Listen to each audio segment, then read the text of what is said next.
नमस्कार दोस्तों, हर्षित द्विवेदी एजुकेशन में आपका स्वागत है। मेरा नाम है विनीत सागर। इलेक्शन एक्सपेंडिचर के बारे में बात करते हैं, कंपैरिजन भी करेंगे इंडिया और दूसरे कंट्रीज में कितने पैसे खर्च होते हैं एक एक इलेक्शंस में। आपको मालूम है दोस्तों, हमारे देश में जब भी कोई जनरल इलेक्शंस या असेंबली इलेक्शंस कंडक्ट होते हैं, बहुत पैसे रोल होते हैं। एक एक पॉलिटिकल पार्टी और कैंडिडेट बहुत पैसे खर्च करते हैं election campaigning and associated activities में। वैसे देखा जाएगा तो इलेक्शन कमीशन ऑफ इंडिया कुछ लिमिट्स सेट कर रखे हैं कि कितने पैसे एक एक पॉलिटिकल पार्टी या कैंडिडेट खर्च कर सकते हैं, और हर एक पॉलिटिकल पार्टी एंड कैंडिडेट को अपना रिपोर्ट भी देना पड़ता है कि कितने पैसे हमने खर्च किया है और हमने लिमिट के अंदर ही खर्च किया है, नहीं तो वो वायलेशन हो जाएगा, है कि नहीं। पर हमारे देश में क्या है, बहुत सारे एजेंसीज सर्वे कंडक्ट करते हैं या फिर स्टडीज करते हैं कि एक्चुअली ऑन ग्राउंड में एक एक पॉलिटिकल पार्टी या कैंडिडेट ने कितने पैसे खर्च किया करके। वो हमेशा जो ऑफिशियल रिपोर्ट होगा ना, उससे कई गुना ज्यादा रहता है। ठीक है, फॉर एग्जाम्पल देखिए, last general elections to Lok Sabha में सारे पॉलिटिकल पार्टीज ने जो खर्च किए हैं, ठीक है, वो करीब 1 लाख करोड़ रुपीस थे। सोचिए, 1 लाख करोड़ रुपए खर्च किए सारे पॉलिटिकल पार्टीज ने जनरल इलेक्शंस टू लोकसभा में। और ये report centre for media studies की तरफ से आया था।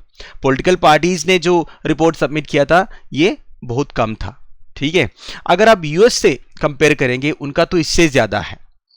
The total expenditure for US presidential congressional elections in November 2024 is estimated, ये estimated है, अभी होने वाला ना presidential elections, ये करीब 1,36,000 crores बोला जा रहा है। ठीक है, तो उधर भी इलीगल फंडिंग होता है, कई सारे कॉर्पोरेट्स ऑर्गेनाइजेशंस फंडिंग करते हैं। ठीक है, वो कैसे मैं आपको आगे बताता हूं। देखिए, वैसे इंडिया में लिमिट्स क्या है।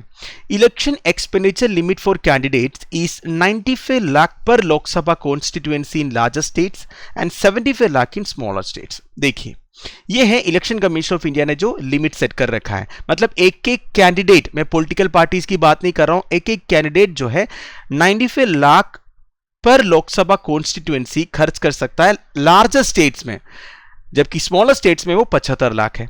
लेजिस्लेटिव असेंबलीज की बात करें तो 40 लाख है लार्जर स्टेट्स के लिए, 28 लाख है स्मॉलर स्टेट्स के लिए। इतना ही लिमिट है, पर एक्चुअली में खर्चा इसे बहुत ज्यादा होता है, और मेजोरिटी ऑफ खर्चा जो है वो वोट खरीदने में खर्च होता है। अनफॉर्चुनेटली हमारे देश में यही होता है, केवल हमारे देश में नहीं, दूसरे देशों में भी होता है। Now very important point, there are no limits on the expenditure of political parties during elections. एक कैंडिडेट कितने पैसे खर्च कर सकते हैं, इसका लिमिट है, पर एक पॉलिटिकल पार्टी कितने पैसे खर्च कर सकते हैं, इसका कोई लिमिट नहीं है हमारे देश में। यही तो प्रॉब्लम है। एक कैंडिडेट भले ही ये 95 लाख वाला लिमिट के अंदर आ जाए, पर पॉलिटिकल पार्टी अपने कैंडिडेट के लिए कितने भी पैसे खर्च कर सकते हैं। समझ रहे हो ना।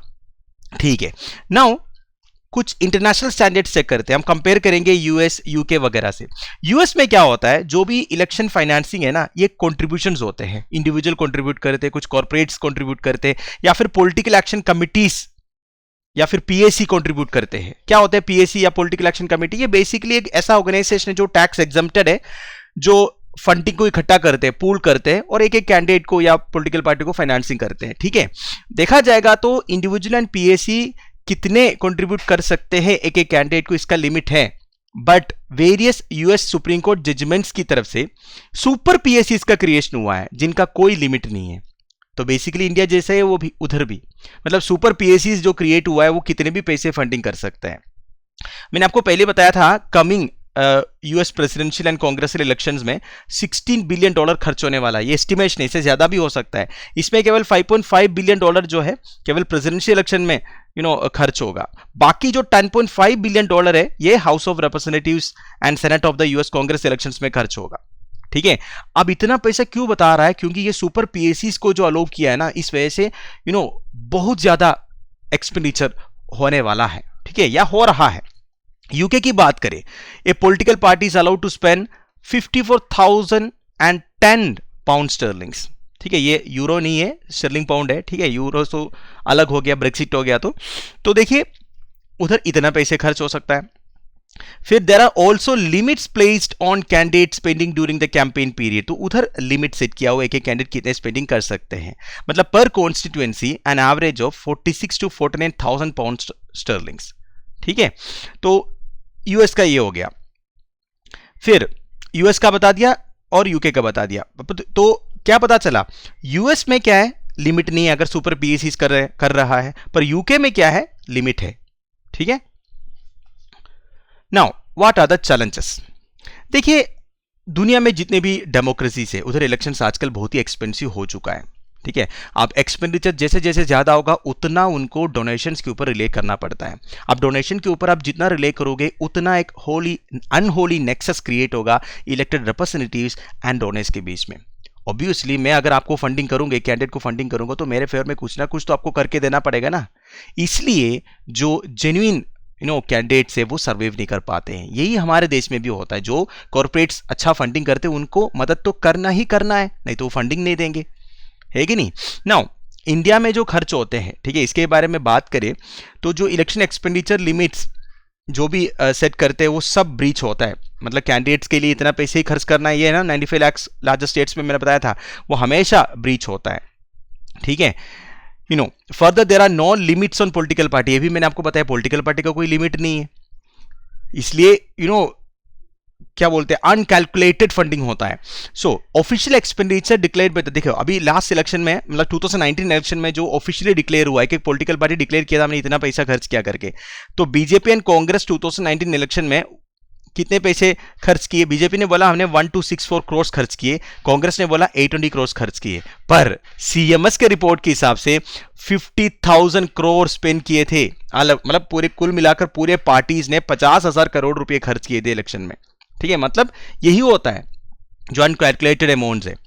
नाउ रिपोर्ट के हिसाब से ये जो 50,000 करोड़ का 35% जो है कैंपेन्स एंड पब्लिसिटी में खर्च हुआ, while 25% was illegally distributed among voters। समझ रहे हो ना, तो 35% भले ही कैंपेन्स एंड पब्लिसिटी में खर्च हुआ, पर 25% इलीगली वोटर्स के बीच में डिस्ट्रीब्यूट किया, बेसिकली वोट खरीद लिया गया। ठीक है, अब 2024 इलेक्शन में कितने पैसे खर्च हुए?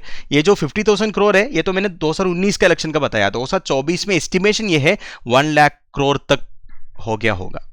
ठीक है, तो ये है। तो अभी पॉसिबल रिफॉर्म्स क्या है? अलग अलग कमिटीज बना है, इलेक्शन कमीशन ने कई सारे स्टडीज कंडक्ट किया है। तो एक इंद्रजीत गुप्ता कमिटी 1998 में, और लॉ कमीशन रिपोर्ट जो आया था 1999 में, उन्होंने बोला स्टेट फंडिंग ऑफ इलेक्शंस होना चाहिए, मतलब स्टेट को फंड करना चाहिए। क्या ये पॉसिबल है? हमारे देश में क्या इतने इलेक्शंस है और इतने पॉपुलेशन है और इतना खर्चा है, तो स्टेट के ऊपर बहुत बड़ा बर्डन हो जाएगा। फिर भी अगर स्टेट फंडिंग ऑफ इलेक्शंस होगा तो ये जो वोट खरीदने वाला काम होता है, ये सब एक हद तक आप कंट्रोल कर सकते हैं। कंप्लीटली आप कंट्रोल नहीं कर पाएंगे, वो तो 100% है, फिर भी।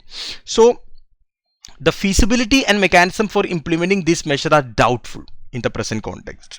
अभी आपको मालूम होगा वन नेशन वन इलेक्शन वाला एक पॉइंट उठ के आ रहा है। हो सकता है ये फुल फ्लेड्ज इंप्लीमेंट होगा अगले इलेक्शन से, अगर बीच में कोई प्रॉब्लम ना होगा तो। पर इसका भी चैलेंज जैसे आपको मालूम ही है दोस्तों, ये प्रिंसिपल्स ऑफ फेडरलिज्म के खिलाफ हो सकता है और अलग अलग कॉन्स्टिट्यूशनल अमेंडमेंट्स की जरूरत है अगर साइमल्टेनियस इलेक्शंस कंडक्ट करना है। ठीक है, सो अगर ये साइमल्टेनियस इलेक्शन मतलब वन नेशन वन इलेक्शन वाला इंप्लीमेंट होगा तो इलेक्शन एक्सपेंडिचर के ऊपर अच्छा सिग्निफिकेंट इंपैक्ट हो सकता है, ये ऑब्वियस है। ठीक है, so in this regard certain practical steps to create level playing field. तो एक लेवल प्लेइंग फील्ड कैसे हम क्रिएट कर सकते हैं, this is important. Election commission का 2016 का report on proposed electoral reforms में क्या बताया गया? ये बताया गया पहले लॉ को अमेंड करना चाहिए to explicitly provide that financial assistance by a political party to candidate should also be within the candidates prescribed election expenditure limits. अब क्या प्रॉब्लम है ना, 95 लाख का एक्सपेंडिचर लिमिट दिया हुआ है कैंडिडेट को, और कैंडिडेट बताएंगे मैं इसमें खर्च किया उसमें खर्च किया, ठीक है। अब इसके अलावा पॉलिटिकल पार्टी फाइनेंशियल असिस्टेंस करके कैंडिडेट को देते हैं, इसका कोई लिमिट नहीं है क्योंकि पॉलिटिकल पार्टी कितने भी खर्च कर सकता है। अब ये 2016 रिपोर्ट में बताया गया ये जो फाइनेंशियल असिस्टेंस आप बता रहे हो ना, ये भी कैंडिडेट के एक्सपेंडिचर में काउंट करो, तो ये एक सॉल्यूशन है। Secondly there should be a ceiling on political party expenditures. Obviously political party भी कितने पैसे खर्च कर सकते हैं इसमें भी सीलिंग होना चाहिए। ठीक है, सो दिस में be kept at not more than the expenditure ceiling limit provided for a candidate multiplied by the number of candidates. मतलब जितने भी कैंडिडेट्स है, ठीक है, वो सब, मान लीजिए एक पॉलिटिकल पार्टी के 3 कैंडिडेट्स है तो तीनों का देखना चाहिए कितने कैंडिडेट्स है उसको मल्टीप्लाई करो तब जाके, ठीक है, ऐसा नहीं कि एक एक कैंडिडेट के लिए आप बहुत पैसे खर्च करोगे, आप तीनों के लिए उतना ही खर्च कर सकते हैं जितना आपका लिमिट है। जैसे कि आपके पास मान लीजिए 90,000 है, तो आप 30,000 ही खर्च कर सकते हैं, ऐसा लो बनाना चाहिए। ठीक है, फाइनली और एक चीज कर सकता है, हाईकोर्ट जजेस को अपॉइंट करना चाहिए जितने भी इलेक्शन रिलेटेड केसेस है ना, उसका स्पीडी डिस्पोजल के लिए। बहुत सारे केसेस आते हैं पर उसका स्पीडी डिस्पोजल नहीं होता है, वो पेंडिंग ही रहते हैं। अगर स्पीडी डिस्पोजल होगा तो एक डेटरेंट होगा, मतलब कोई भी इन इलेक्शन नॉर्म्स को वायलेट करने के लिए रेडी नहीं होगा। ठीक है, आजकल बहुत वायलेशंस होते हैं क्योंकि उन्हें पता है ये जजमेंट आते आते सालों लग जाएगा। उसका अगर स्पीडी डिस्पोजल शुरू होगा तो एक फर्क हो सकता है। ठीक है, पर इन रिफॉर्म्स के लिए ऑब्वियसली एक बाईपार्टिसन पॉलिटिकल सपोर्ट की जरूरत है। ठीक है, एक पॉलिटिकल विल की जरूरत है और एक्सप्रेसली इंप्लीमेंट करना चाहिए। ठीक है, so that is all about election expenditure and the possible reforms. ये जो आर्टिकल है, this is based on an editorial article which was written by C Rangarajan, he is a former IAS officer. ठीक है, तो आपके मेंस के answer writing के लिए भी ये टॉपिक काफी इंपॉर्टेंट है, काफी पॉइंट्स आपको मिल गया होगा। So I hope I have been clear to you. Thank you for watching, baby. Have a